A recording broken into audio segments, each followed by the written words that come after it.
So in the field data edition, you'll have the ability to process feature codes. So when you import whether it's a CSV file or a survey job file or a DC file, or even from SCS 900 and import your work order results like I'm doing here,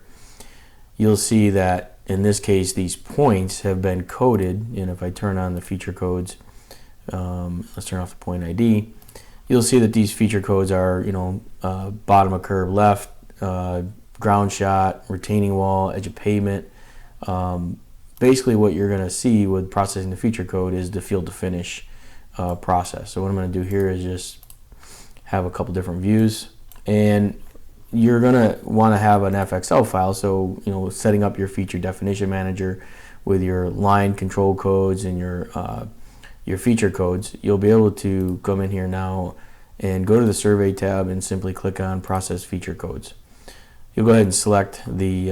work order or the files and process that source, and when you do so, you'll see that it creates the line work, and will even convert like the symbols and adding the water valve symbols or the tree symbols, or in this case you can see that it's created the line work for me.